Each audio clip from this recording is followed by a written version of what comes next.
Prabha Khaitan foundation की ओर से आयोजित कलम फरीदाबाद के इस सत्र में आप सभी का स्वागत है। प्रभा खेतान फाउंडेशन कला, साहित्य और संस्कृति के साथ ही महिला सशक्तिकरण के क्षेत्र में बहुत सारा कार्यक्रम करती है। फाउंडेशन की गतिविधियां भारत और दुनिया के 35 से भी अधिक शहरों में लगातार चलती रहती हैं। अपनी भाषा, अपने लोग, वह सोच है जिसे बढ़ावा देने के लिए कलम की शुरुआत हुई। इस मंच पर हम स्थापित और नए लेखकों को उनके प्रशंसकों और पाठकों से सीधा जोड़ते हैं। इसके अलावा हम किताब, लफ्ज़, एक मुलाकात विशेष, आखर जैसे आयोजन भी करते हैं। हमें खुशी है कि आज कलम फरीदाबाद में हमारे अतिथि जाने माने युवा व प्रतिष्ठित लेखक तुहिन सिन्हा जी हैं।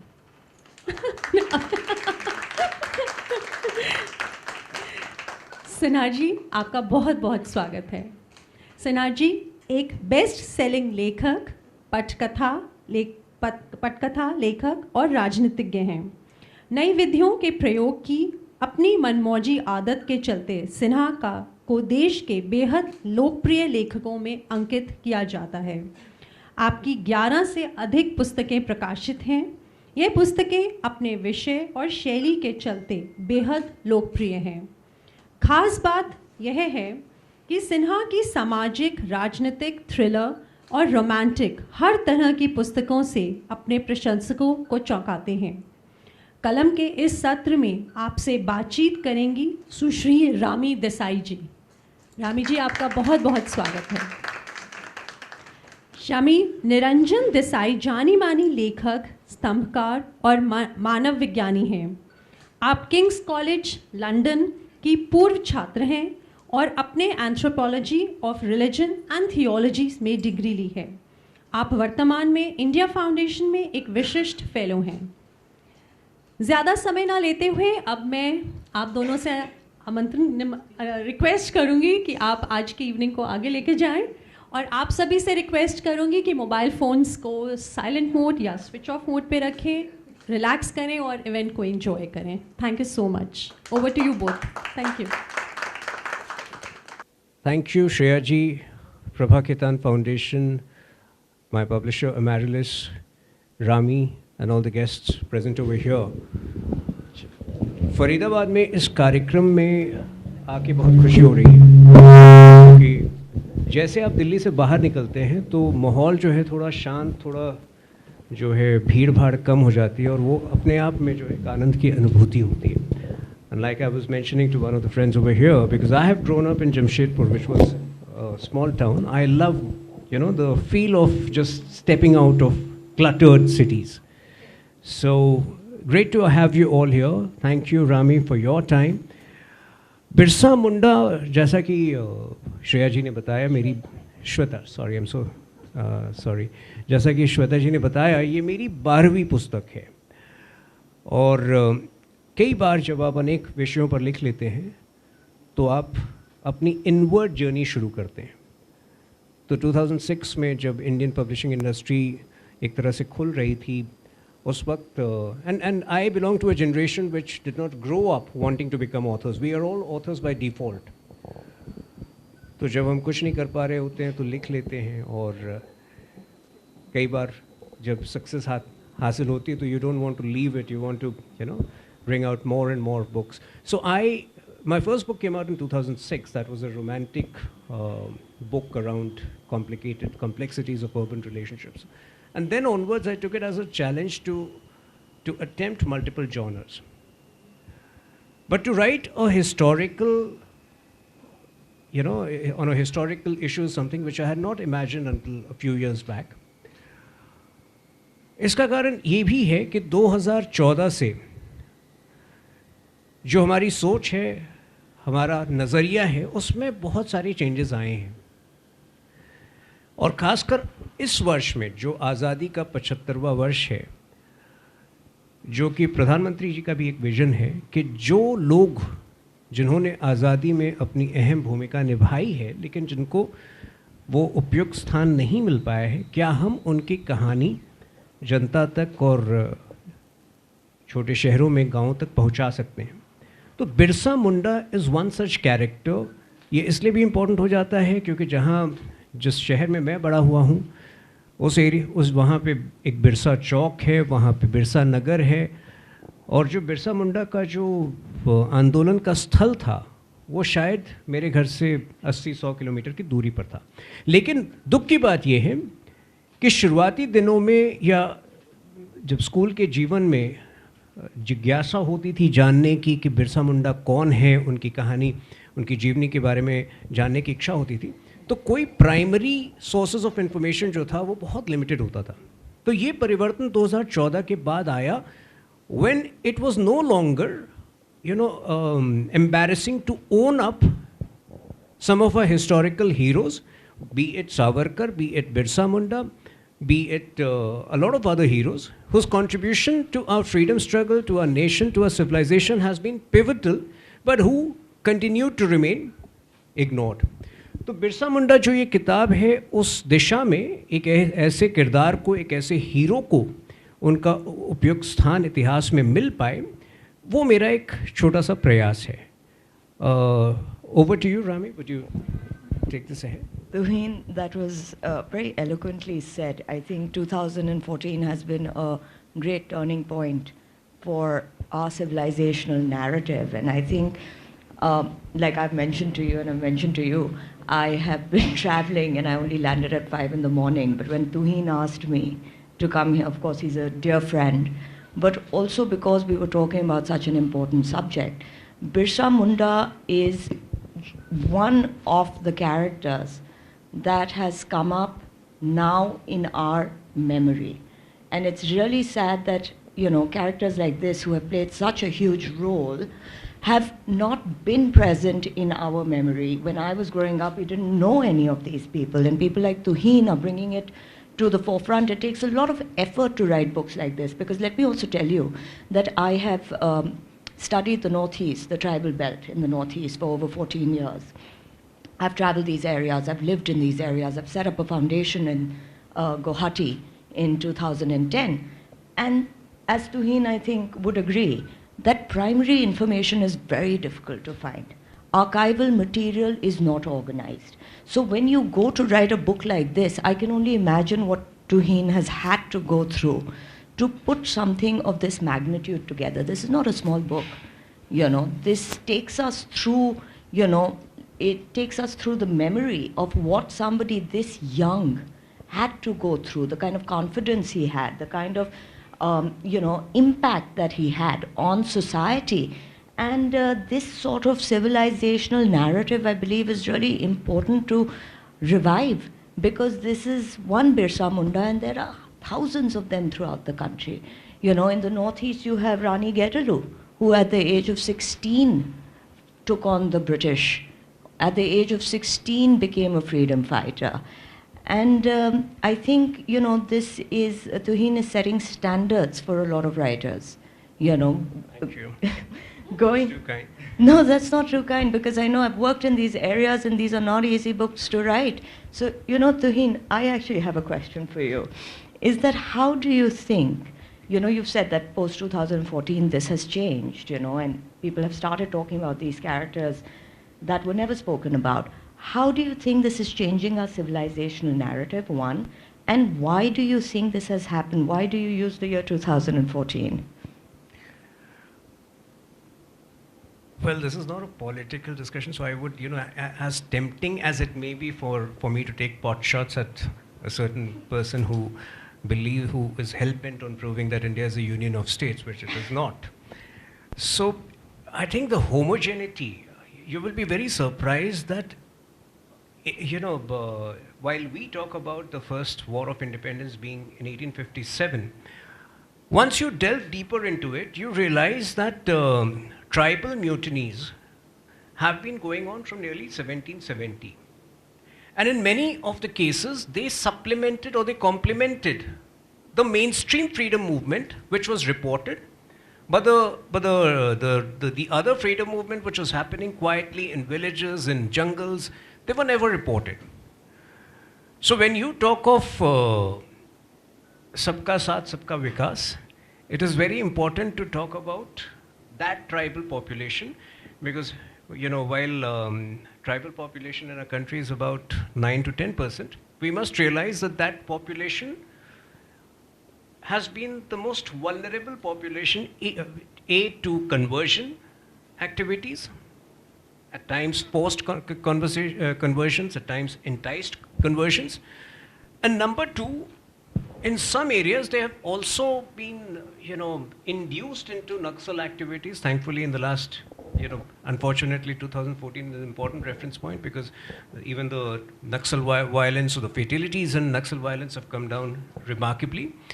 But the point is, today Birsa Munda is a thought process. It's about a person realizing that despite all the odds, despite all the confinements, despite all the restrictions, with the sheer willpower, one can bring about necessary changes which may seem insurmountable, which may seem very difficult. So today's Birsa Munda need not be somebody who's fighting against the system. It could be somebody who ushers a digital revolution in his in his hamlet or in the jungles.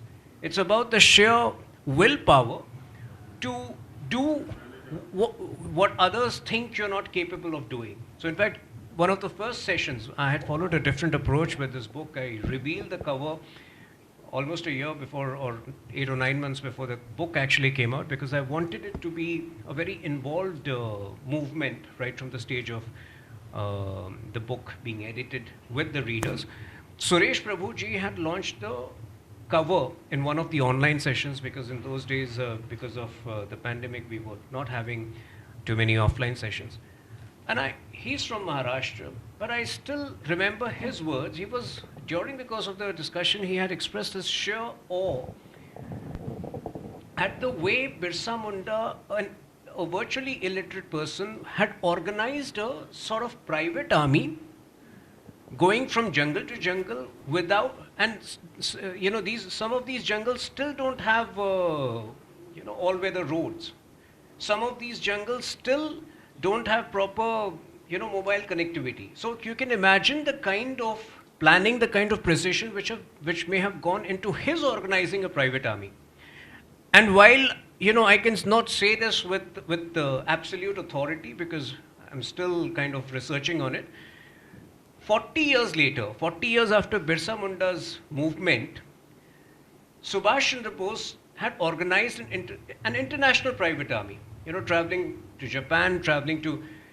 So, if you look at the geography, the place from where Birsa Munda operated in, Calcutta, that was a mere 200 kilometers. So, it is not absolutely unlikely that Bose would not have derived his inspiration knowing about the stories of valor, the courage and the conviction of Birsa Munda.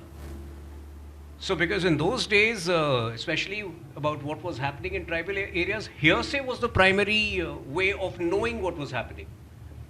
So it is quite possible that that even Subhash Chandra Bose may have drawn inspiration from a character like Birsa Munda. But unfortunately, that's the tragedy, that a man of his abilities and a man of his contribution remained ignored for far too long in our system.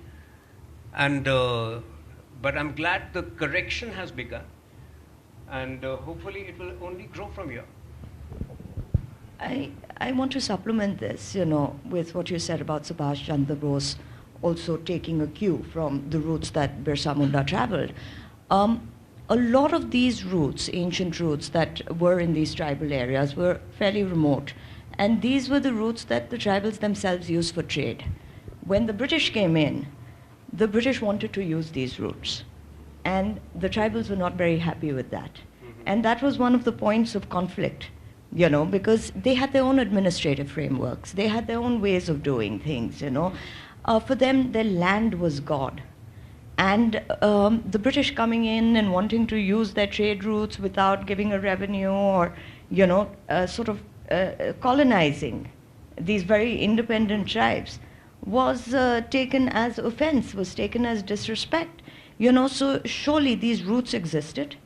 Till date, we use these trade routes, and I'm sure they were inspirational, as you said, to a lot of the later freedom fighters that came in, because these are thick forested areas. You know, these areas are not accessible to the common man. You have to be in some way in sync with what were the traditional trade routes, you know, to be able to move around in these areas. So I'm quite sure that the later freedom fighters used these routes. These were also the routes then that were later used by a lot of the missionaries that moved into these areas. And I think you've touched upon that as well. Yes, so, you know, that brings me to the other aspect of the nature of freedom struggle in remote areas being very different from the mainstream freedom movement. And cultural subjugation by the British was a very important weapon, was a very important component. So starting from 1850s onwards, conversions were used as a very pointed, as a very, you know, specific weapon to culturally subjugate that population and to change the demography of the country. So if you look at Birsa Munda's life, his father had converted to Christianity early because, you know, that was one way of getting your debts forgiven by the administration. Birsa Munda was baptized at the age of 11, where he, you know, he was sent to a missionary school to study. That missionary school was a good 100 kilometers away from his place. And for 4 years, he actually embraced Christianity, he studied Christianity, and he was, you know, it was like, if you equate it with a situation, with a similar situation, it was like somebody in a city today being sent off to study abroad. So there were a lot of aspirations attached with that journey of him being sent off. But in 4 years' time, he rebelled and came out of it because he realized that it was a trap. So while the missionaries would promise the Adivasis that, listen, I mean, if you convert to Christianity, we'll get your debts forgiven. The same missionaries were funded by the zamindars to whom the tribals were indebted. So at the end of the day, why would the zamindars fund the missionaries if they would, you know, get the debts? So the freedom struggle in the tribal areas was that much more complicated, was that much more, and that is where Birsa Munda scores again. And when it comes to the conversion part, so 4 years down the line, you know, in those days in his village, it was a very big thing for a guy to be sent across to that missionary school and to study. So there were aspirations that he would probably grow up to become a teacher or whatever. But 4 years down the line, when he comes back and people in his village treat him as a loser, you can imagine the kind of ups and downs that his life went through. And for another 4 years, he went into hibernation. Nobody knew where he was. He was tutored, or he came in the tutelage of one of the priests. And by the time he was back in his village, people realized at that point of time he had some spiritual powers of healing. He became a spiritual guru. Obviously, with the kind of, you know, if you've seen the movie Guide of Devanand, it, in some ways, that sudden transformation of his life had led to him having a followers of thousands within a span of six months or a year. And that's when the Britishers realized that if we do not contain him, then probably he's going to lead a big revolution from here. And they had false charges of sedition imposed upon him. He was in jail for a good 2 years. By the time he came back, he was a revolutionary, because 1896 and 97 also had some of the worst famines and some of the worst epidemics of the country, and the British brutality in those days led to a major part of the population believing that an armed revolution is the only answer to this. So yes, but the important thing is that if you look at it, many of these issues continue to exist today. Lavanya committing suicide, or you worked in the Northeast, the whole thing about, you know, enticed conversions. Massive conversion. There's been 100%, nearly 100% conversion in less than 90 years. And there is this whole sense of otherness, where they no longer feel that they're a part of, the larger civilization, Hindu civilization. Now, as far as I'm concerned, and I always say this, Tuhin, that, when you religiously convert, it has to be a spiritual experience, right? It has to be something very deep inside you that makes you feel, okay, I want to follow something else than that I usually follow. How does that happen with 100% of a population of an entire region? It doesn't make logical sense. So while I was studying this area, and I did loads of field work, like you said, a lot of these tribal leaders, to interconnect them is really important, because you'll find the story is exactly the same. The modus operandi, the strategy that was used, was almost like a framework that they'd made when they came into this country. They realized that the civilization is far too old, the religious beliefs, practices are far too old for them to just come and take over like they did post the early Roman Empire. All of Europe was tribal, and they converted it in less than 500 years. They realized that wasn't going to happen with India. So the next best thing was to create identities and to start telling tribes that you're not one of them. You have no civilizational connect. And that's what they did in these areas. That's what they did in the Northeast. And they understood. You see, they came in with educational frameworks. So they came in with, let's say, anthropology. Anthropology is a colonial arm. The whole subject was created to study other societies from a Western Christian concept. And they sent anthropologists in, the ICS, the Imperial Civil Services in England. One of the subjects that they studied was anthropology. So first they send these people in, study these societies, come back, and that's how we make our policies. So in the Northeast, like a lot of tribal areas, they till date have the ILP, the inner line permits. To enter these areas, you need a permit to go in. So in your own country, you need to apply for a visa to enter these countries. But you'll be surprised to know that was not the same for the missionaries. So Jawaharlal Nehru, not that I want to go into the politics of this, but you cannot miss this point out in this entire narrative. His tribal advisor was a missionary, Verrier Elwin.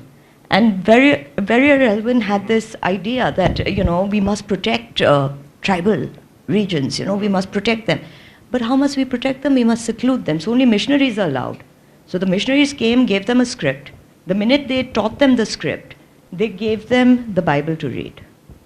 And, and then the story begins, as to how these areas start getting converted. So, and like you correctly said, Tuhin, that still goes on, and that's so sad, because we still have the ILPs. We still have this permit system. We still have defenders of induced conversion. That hasn't stopped in any of these areas, whether it's tribals, we have 15 crore nomads in this country. And even with them, this hasn't stopped. But, I don't know, I would be very interested in knowing where you see this going. How far do you think that this will go on without it creating a fault line? When you talk about, the certain areas being, Adivasis being very possessive about certain areas, per se, the Adivasi struggle has always been for Jal, Jungle, Zameen, which is water, forest and land. And anybody encroaching these three Correct. things has been a villain for them. That this encroachment was, for the last 200 years before 1947 was happening institutionally, obviously made them go after the Britishers and see them as a villain. But even today, that remains a bone of contention in many parts of the country. But today, what is also a very devious game is certain absurd remarks by certain people who should ideally be responsible. I'll give you a small example, and again, there's no politics involved in it. In a Harvard conference that the Jharkhand CM, Hemant Soren, was attending, he somehow made a very outlandish comment last year that Adivasis were never Hindus, will never be. So I don't know which audience he was catering to, but at the end of the day, since I have researched extensively on Birsa Munda, I know that the final fight was also equally as much as against the Britishers. It was also against a particular German missionary called Father Hoffman. But today, if you actually make an irresponsible comment like the one which he did, obviously somewhere it is only to bolster the conversion lobby. And to think of it, the man calls himself a disciple of Birsa Munda. So that was, this entire incident happened at a time when I was editing my book, and I had written a very detailed article in the print. Because a lot of research, honestly, has gone into writing this book. And, the point is, as a writer who's also a politician, I face challenges where my writing should not be clouded by my political views. Quite right. So just to be doubly sure, I went through a couple of exhaustive research papers. And fact is that in our mythology, tribals or Adivasis have existed from the time of Ramayana. Whether it was Hanuman, Sugriv, the same Shiv idols which were worshipped on mountains, the upper caste Hindus brought them to temples as Shankar. So I think that is what makes the statement of, some of the present day politicians a little obnoxious, because that has an effect on, that has an effect of distorting anthropology or anthropological Absolutely. findings, and also setting a wrong precedent. So I think, a lot of things have gone into this exhaustive book, and like I said, a transformation happened post 2014. So to take this ahead, today when you work on a particular subject, there is always a kind of unspoken pressure to write more on those subjects. I'm glad that there are at least 3 or 4 similar books of mine which are coming out, which are focused on subaltern history, that part of history which has not been reported, the history of the underdogs. To be fair to some of the historians who have always been blamed, say history was always written from the point of view of kings. So while in some cases it may have been natural to miss out on certain subaltern heroes, in many cases it was also deliberate. But to take the journey of Birsa Munda forward, I'm glad to inform you that another book of mine has just gone into print that celebrates India's parallel freedom movement from 1770 onwards. So that is the story of 17 unknown tribal warriors. They include people from Northeast, Rani Gerindu, Helen Lepcha. Helen Lepcha was a Sikkimese who actually, sheltered Subhash Chandra Bose for a good month in Sikkim when he was on the radar of the Britishers. That includes people from Maharashtra and across the country. So, since you have worked extensively on the Northeast, I'm sure, Rami, you would relate more with that book.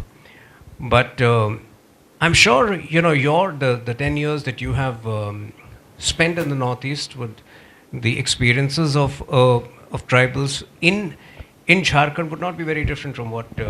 Like I said, it's absolutely the same. The threads that we find throughout in the tribal narrative, in the modern tribal narrative, are absolutely the same. The way they've been distorted, the way they've been used to create fault lines in the country, On the contrary, like your book does, and I think as you subsequently take out books, and I'm really glad that you're focusing on tribal leaders from the Northeast, because we have this entire idea that, the Northeast, it's almost like we feel subconsciously like it's a little bit alien.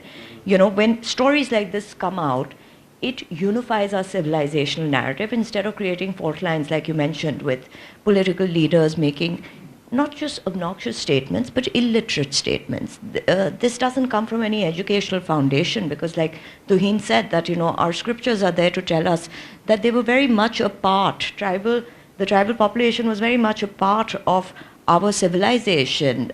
In the Rig Veda, you have the Panjana, which talks about the 5 groups of people, which are the 4 Varnas, and the 5th is the tribals, who was Guha, who helped Ram cross the river, who were the Nishadas, You know, they were all in our memory. And what do they say? If you read the shlokas, they say, our Lord Ram. You know, what does that mean? You know, so, you know, I think, and like you mentioned Rani Gaitalu, if you're writing about her, that's absolutely brilliant, because a girl at the age of 16 was sentenced to life imprisonment for fighting the British. And she and her brother, Jadanong, started, as you know, the Heraka movement. The Heraka movement was a movement that really was based on the fact that we're not going to convert. You cannot take our traditional practices away from us. And those traditional practices, like again you said, all of them have a Gram Devta. You know, all of them have gods that, you know, are from our civilizational ethos, who are by different names. But if you read their stories, you'll realize who they are. There are 4 Ramayans in the Northeast. You know, one Ramayan comes from the point of view of Valli. You know, one from another character. You know, so like I said, Tuhin, one of the reasons that, you know, I'm not right now, you know, sleeping and getting some of my rest from my huge hectic schedule that has been, is because I think your book is so important. I think it's so important that our young people, this is in their imagination. You know, that we don't look at tribals as people dressed in, like, you know, strange clothes and, you know, doing a weird dance that Bollywood has so often perpetrated, you know. In fact, that, you know, when you talk of the Northeast, that is one, another big change which has happened in the last 8 years. Apart from just the infrastructure connectivity, now if you travel to Arunachal Pradesh, while, you know, previously a Guwahati to Arunachal Pradesh journey would take you 10 to 12 hours, today it takes you probably 4 to 5 hours. But the difference that it has made to the social or the cultural narrative is that it has become that much easier for us to know about Northeast, which was conveniently ignored every which way until 8 years ago. Now, the other aspect that I wanted to talk about is that, you know, I'm very glad to inform you that last Friday I just signed a deal with Viacom, the parent organization of Colors, and they would be adapting Birsa Munda into a television series. That's fantastic. So, thank you. Now, having said that, I have, you know, been, you know, one is hoping that that comes on air by 15 November, which is the birth anniversary of Birsa Munda, and also last year the Prime Minister had converted that entire week was celebrated as Janjatiya Gaurav Divas. Having said that, since I have worked in the entertainment industry, you know, there always remains some slip between the, invariably remains some slip between the cup and the lips. So there are a lot of things to be worked out before that. So that is one of the reasons I've not made an official statement, but I can't resist sharing it with you guys because, like I said, the acceptance of these characters is far beyond what we would have imagined 10 years ago. And many of these characters, in fact, RRR is based on Komaram Bhim, one of the characters who's covered in my next book.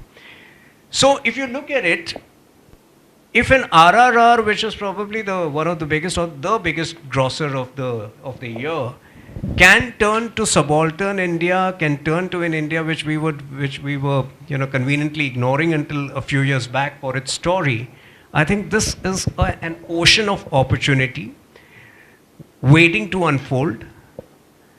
Whether it is, you know, curating literature around our tribal population or infusing the next level of digital change, I think that's a population that needs to be explored, that needs to be given a certain ownership. And yes, I mean, when we talk about social equality, I think the next big leadership would be coming from there. That's my assessment of the situation. For the first time, we have in fact, the law and justice minister is a tribal, Yes. though from Arunachal Pradesh. Yes. So these are big changes, you know, which are happening simultaneously in the country. Sometimes on the prime time television, while the focus remains on Gyanvapi and a lot of other things, I think these are the things, the outreach in Northeast, the outreach in our villages, the tribal hamlets, which have improved so much in the last 8 years that the gap between a Delhi and a Faridabad, or a Faridabad and a village in Chhattisgarh, has reduced extensively. And I'm sure many of you may have experienced that bridging of gaps. Quite right. I think infrastructural connectivity makes all the difference. But also, I think, with the success of your book, and when I was talking to you earlier, you said that it's being translated in a lot of other languages. I'm sure that tells you that people are becoming more and more receptive and interested in literature that, was possibly not. So, in fact, my publisher is also here. Bidisha is representing the publishers. So, one of the factors which I had in mind, when I signed on for this book, was that this book should be brought out in multiple languages, which usually doesn't happen at the time of signing the primary language. And the book, per se, the deal was for 4 languages. We had to, English, Hindi were a given, but the other languages, 2 other languages could be shuffled around. So in December, the book came out, December end, the book came out in English, and on January 19th, we had the first launch at the Raj Bhavan in Maharashtra, where the Honorable Governor of Maharashtra, Bhagat Singh Koshyari, launched it over there. In March, the Hindi edition came out. The Marathi edition is on its way. Ideally, my attempt is to bring out in about 8 to 10 languages by the end of next year, because that would be the best tribute to Birsa Munda. On that note, let me also tell you that the translator, the lady who has translated it into Hindi is over here. She is from your city, she is from your town, Faridabad. Richa ji, कहाँ हैं आप? तो रिचा जी, एक सवाल आपको भी, आपके लिए भी है. रिचा जी is one of the leading translators. जो भी इंग्लिश की किताबें आती हैं, अच्छी किताबें जो आती हैं, वो ज़्यादातर इनके पास आती है ट्रांसलेट करने के लिए. तो बिरसा मुंडा ट्रांसलेट करने का अपना अनुभव बताइए कि आप ये कितना अलग था बाकी किताबों की तुलना में, कौन से ऐसे जगह थे जहाँ कि आपको स्पेशल एफर्ट की ज़रूरत थी. और जिस समय तुहिन जी की किताब बिरसा मुंडा अनुवाद के लिए मेरे पास प्रस्ताव आया, तो उस समय सबसे पहले मेरे मन में ये बात आई कि हम एक ऐसे कैरेक्टर की बात कर रहे हैं, एक ऐसा पात्र जो एक आदिवासी पात्र है, जो हम लोगों के रोज़मर्रा के जीवन से बहुत ज़्यादा जुड़ा हुआ नहीं है. बहुत गिनती के लोग ऐसे होंगे जिन्होंने बिरसा मुंडा के बारे में सुना होगा. टू बी वेरी फ्रैंक, हम लोगों को ये बात माननी होगी. तो उस समय मेरे मन में सबसे पहला संशय यही था कि इतने बड़े कालक्रम में आदिवासी समाज की सांस्कृतिक, धार्मिक, राजनीतिक और सभ्यता से संबंधित जितनी पृष्ठभूमि में हम उनके जीवन को देखेंगे, क्या वो पाठकों को बांध सकेगा? क्या इसमें उपन्यास के सभी तत्व हैं? क्योंकि जब भी हम कोई ऐतिहासिक पात्र उठाते हैं, जीवनी के रूप में उसको पढ़ते हैं, तो शायद कुछ पन्नों के बाद हमारा इंटरेस्ट ख़त्म होने लगता है, हम कभी उसको पूरा पढ़ नहीं पाते. तो सबसे पहला डाउट मेरे मन में यही था कि तुहिन जी ने जो रिसर्च के बाद ये किताब तैयार की है, क्या ये पाठकों को बांध सकेगी? तो कसौटी सबसे पहले मेरी अपनी थी. बीइंग ट्रांसलेटर, मैं सबसे पहले किसी भी किताब को एक रीडर की तरह पढ़ती हूँ. जब मैंने एक पाठक के तौर पर सबसे पहले उसे पढ़ा, तो पढ़ने के बाद मेरा ये संशय उसी समय स्पष्ट हो गया कि जब मैं उसको पढ़ रही हूँ तो मुझे बिरसा के जीवन के इतने रोचक अंश और घटनाएं मिल रहे हैं कि I was really enjoying to read, like मैं एक उपन्यास पढ़ रही थी. तो ये एक सबसे बड़ी खूबसूरती और कामयाबी थी, जहाँ मुझे लगा कि ये किताब सचमुच हिंदी रीडर्स के पास आनी चाहिए. और जब मैं काम कर रही थी तो बीच में मैंने तुहिन जी से कई बार बात भी की इस बारे में. जब आदिवासी समाज में लोगों के नाम, प्रॉपर नाउन्स और वो जगह, गांव और कस्बे 17वीं सदी में, 18वीं सदी में, उस समय वो जो चीज़ें आपको इंटरनेट पर भी कहीं शोध में नहीं मिल सकती, मेरे लिए हैरानी थी कि तुहिन जी का जो शोध था वो इतना बड़ा कैसे रहा होगा. उन्होंने कितना ज़्यादा डिटेलिंग में काम किया है इस किताब पर कि आपको ऐसे नाम, उनकी सांस्कृतिक बातें, उनके रीति रिवाज और वो सब पढ़ने को मिलेंगे जो शायद आपने कभी आदिवासी जीवन से जुड़ी कहीं भी किताब में, किसी भी किताब में नहीं पढ़े. और ये इस किताब की सबसे बड़ी खूबसूरती है. तो मैं आप लोगों से रिक्वेस्ट करूँगी कि आप हिंदी में भी बिरसा मुंडा को ज़रूर पढ़िए. It's a very interesting novel, I must say. Thank you. Thank you Richa ji. Thank you. उतनी ही बड़ी भूमिका प्रभा खेतान फाउंडेशन की रही है और श्वेता जी की रही है यहाँ पे, क्योंकि प्रभा खेतान फाउंडेशन के बारे में अगर मैं आपको संक्षेप में बताऊं, प्रभा खेतान फाउंडेशन जो है लेखकों को और अच्छी किताबों को प्रमोट करने के लिए जो काम कर रही है पूरे भारत में, वो अभूतपूर्व है, अप्रत्याशित है। आपको जानकर हैरानी होगी, अगर आप सब ट्विटर पे एक्टिव हैं तो आज ज़रूर प्रभा खेतान के ट्विटर हैंडल को फॉलो करिए। केवल आज के दिन इनके 4 इवेंट्स हो रहे हैं और चारों जो हैं 3 उसमें छोटे शहरों में हैं। अमृतसर में एक हो रहा है, एक फरीदाबाद में हो रहा है, एक मीरठ में हो रहा है।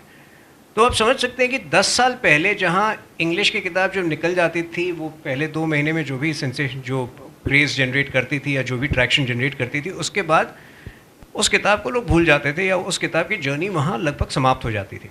आप ये सोचिए कि इंग्लिश में निकली किताब को कितना लाभ होता है जब वही किताब हिंदी में आती है, दूसरे लैंग्वेजेस में आती है। और प्रभा खेतान फाउंडेशन अपने विजन और अपनी कन्विक्शन से इंसिस्ट करती है कि ये इवेंट्स आप छोटे शहरों में करिए ताकि वहाँ के जो पाठक हैं वो भी इस किताब को अपना सकें और इसका आनंद उठा सकें। So thank you Prabha Khaitan foundation and Shweta ji. I think we broadly covered लेकिन ये ट्राइबल पॉपुलेशन को जिसको हमने नज़रअंदाज कर रखा था इतने समय तक, अगर आज इंडिया को इथेनॉल प्रोडक्शन का हब बनना है, बायोफ्यूल प्रोडक्शन का हब बनना है, the contribution of this tribal population becomes very critical, it becomes indispensable. आज अगर बैम्बू इंडस्ट्री में चाइना को टक्कर देना है, उससे आगे बढ़ना है, it is this population living in the jungles, in far-flung areas which becomes very important. So I think our responsibility equally becomes to intellectually enlighten this part of our population, and the best way we can do it by giving a sense of ownership, by celebrating their heroes, by celebrating their culture, and the book is a small effort in that direction. Tuhin, that's really well said, and ending that on the note of this, saying that they have so much of indigenous knowledge on environmental preservation. It's something that we can gain from and work symbiotically with their natural intelligence. But having said that, this what we've put together here, it's so well curated that I think I'm sure a lot of the audience has a lot of questions to ask you. So maybe we can move to that. Sure, absolutely. Thank you, Shweta. Tuhin, I had a few political questions, but maybe respecting what you said, mentioned. So I'll take it offline. I can answer in indirect ways, like with innuendos, without naming people. But maybe the systemic disregard of the Northeast, which started right after we got independence. I'm sharing a quick anecdote. Maybe 5-7 prior to 2014, we happened to visit Nathula Pass, and I'm not sure if anybody visited the pass prior to 2014. I did that. So we were there right at the pass, and on the left side, on the Indian side, we had half-built buildings, mud, and the BSF security personnel living in abject. It was inhuman, the way they were living. And on the other side, you had all those brass-plated buildings. This was the systemic disregard. So the question is, ये हमारा जो political establishment था, what did the establishment gain? And I don't have an answer to this, कि geopolitics का influence था, कि वहाँ पे China है, कि और जो countries है, because अगर वो mainland का हिस्सा होता, you need to earn, your position. When something is handed over to you on a platter, you don't respect that. To enjoy and to really celebrate what you have, you need to take interest in the country where you have been born. But unfortunately, and this I say it with full responsibility, from 1998 onwards, after the death of Rajiv Gandhi, who I still consider a good man, the present generation of the Gandhis, they took no interest in the country, in understanding the culture, in understanding the history. So if you take dictations from a certain kind of a certain kind of biased intellectuals who are anyway becoming redundant, your worldview would shape up in that manner. You would not make the effort of finding out how life in a border village would be. Today, even though I appear on many television debates, the undisturbed speaking time which normally you get on a television debate is 90 seconds to maybe 100 seconds.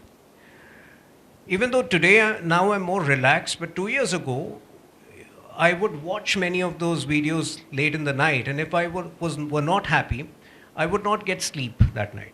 So I often wonder, how can a man who only commits gaffes, or who only ends up becoming a mockery every day relentlessly, how is he at peace with himself?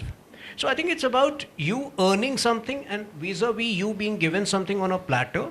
And it's not just about one individual. I think over a period of 75 years, the culture of entitlement, the culture of inherited leadership had become so pronounced, that seemed to be the natural thing vis-a-vis earning your position. So that explains why there was such little interest in the India that existed beyond cities, the India which people would not speak about. Since you just actually brought up the name, and maybe his role is understated in nation building, his name, because if he wouldn't be there, then you don't realize the difference. Exactly. And since he's there, we know we can compare. So he has a big role in nation building. So the 80s, I visited Natula Pass. It's fully developed Indian side also. I visited there, with my parents and with family in 2000. That was the year 2000. So I still have to experience the changes, and it would take a good, 4 to 5 hours from the capital of Sikkim. Memorial also, lake also. There was also a defense policy of waiting and watching, that we will do nothing. It was a defense policy of status quo. And that's why there was not a lot of development that they did there. Whereas this dispensation, and I'm not a politician, so I can say this very subjectively, that, this dispensation moved forward from its Act East, Look East policy, which sort of got left behind, to now its Act East policy. And opening up right from infrastructural development in Arunachal Pradesh to opening up the Moreh corridor, which joins Myanmar into Manipur, is all the forward policy now that we have. So the policy changed. And what Tuhin also mentioned, it's the loss of the GDP which also occurred to our country. Sorry. In politics, symbolism cannot be taken in isolation. Symbolism needs, well-intentioned symbolism leads to something more tangible, leads to something better. So when you make somebody from Arunachal Pradesh the law and justice minister, you can imagine the kind of, change in thought process that brings in the entire population. And he was home minister earlier. MOS. That's a big So statement. these are, on the face of it, it can look, as a... Yeah. Mm-hmm. So these are important changes which happen when you really understand the population, when you've traveled the country extensively, when you've worked your way up. But when you get things on a platter and you have the privilege of making goof-ups all your life, I don't think that can really lead to a worldview that can be to India's benefit. Absolutely, and I think as a nation we have lost so much by not having the Northeast. It was always referred to as ye mainland hai, wo Northeast hai. It was never one India. Another thing, even though this is not a discussion on that, today if you just want to travel anywhere across the country from a Delhi or Bombay, it's so smooth. Imagine a flight from Delhi to Darbhanga in Bihar. A place that would take you, even if you were traveling to Patna by air and then 8 or 10 hours, today people are traveling in 2 hours. So imagine the way the economy is developing. Yes, simultaneously, we need to intellectually empower that population. which is where literature comes into play. How do we integrate in this school curriculum, book you've written, the book which is coming out? It needs to be inculcated. Otherwise, we are consistently reading the same old pattern NCERT stuff. It's already happening. Yeah, I mean, that's already with the heroes, the true heroes like this. Savarkar is no longer demonized; he's celebrated. Birsa Munda is celebrated. So I think that's a gradual process. The change has begun. Justice will be done. Like Yasin Malik is punished, there will be other people who will be spurned out of the system. There will be newer people who will be absorbed in the system.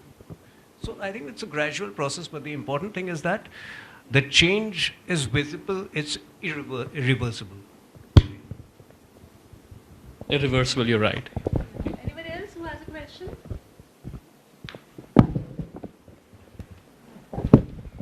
Tuhin, I think one thing that I wanted to point out was the overburden of left narrative.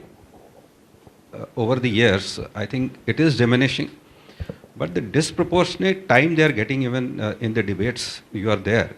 The amount of time that they are still able to garner, don't you think it is disproportionate given whatever space they are occupying at the national level today? It's a catch-22 situation. The role of media becomes crucial. So,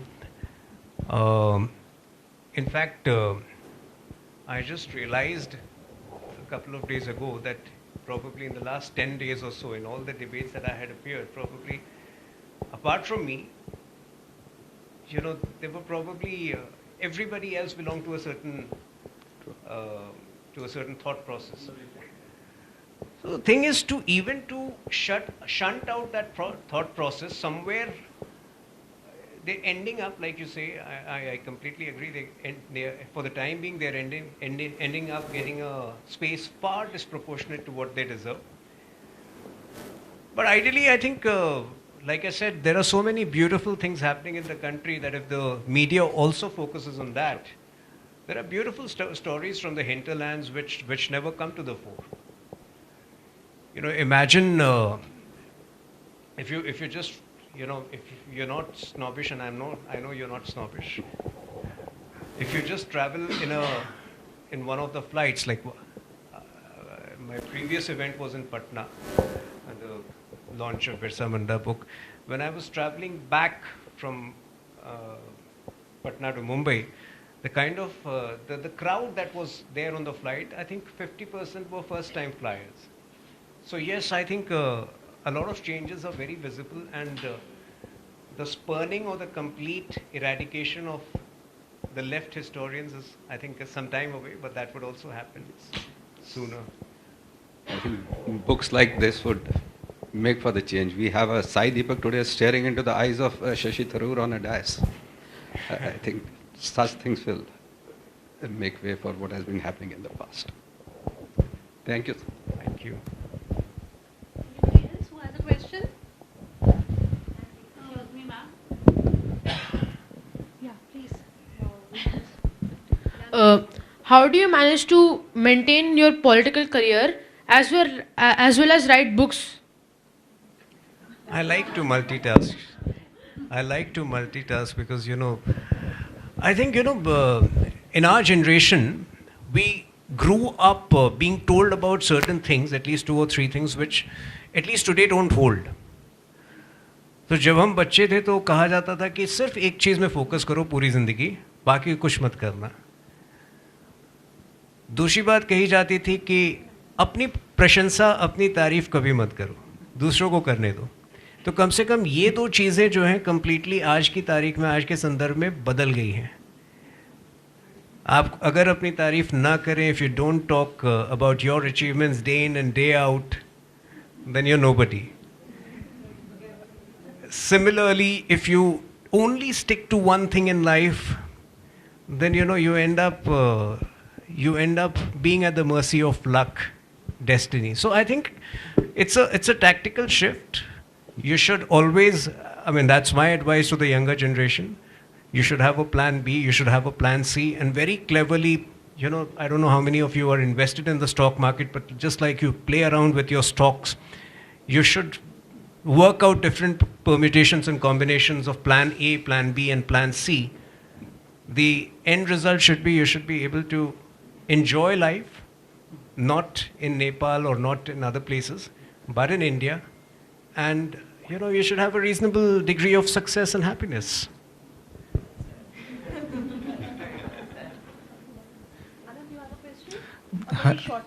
Yeah, Tuhin, I am keen to know about the impact of the relationship between the Western colonization, and because I have been doing some research for my upcoming book on violence, identity, and culture. So, how language? We all know that language and even the role of gender, how the other gender was being seen. The tribals, for a long time, if you have read the work of Durba Ghosh, who has written about sex and family and how the European colonization in the tribal household, apart from the political construct that you are looking onto it, the role of language in this relationship, the way they also exploited the tribal woman, they forcefully also made them as a kept. Many of the British colonizers did that. And so, has any work or anything you are doing on these areas, how that triggered a role towards the rebellion? Just a curiosity. I am leaving that to some of the other writers because I am largely looking at a larger political narrative. But having said that, the sad part is that not just by the Britishers, women across history have been exploited. In fact, there was a book of mine which had come out in 2012. Though to package it in a commercial format, it was called The Edge of Desire. It was based on the story of a woman who was the wife of an IAS officer, who was raped, but how her life changed in unexpected ways post that, and she went on to become a top leader of the country. So unfortunately, I think, that's a completely different issue. The exploitation of women has happened across across sections of society. And the tribal women have been exploited as much as probably other women have. Sad as it is actually. So thank you so much for this lovely evening. I hope we were able to, share something positive. Great. We are all very grateful people, which is very good. Gratitude always helps. Is it working? Yeah. So on behalf of Prabha Ketan Foundation, Humane Foundation, I would like to thank you all for your time, energy. I hope you all enjoyed the session. So I would now I would also like to thank our sponsors, Shri Cement and media partner Dainik Jagran for attending the session and supporting us. I would request Suyash ji to please come and felicitate our author and our conversationalist today for the evening.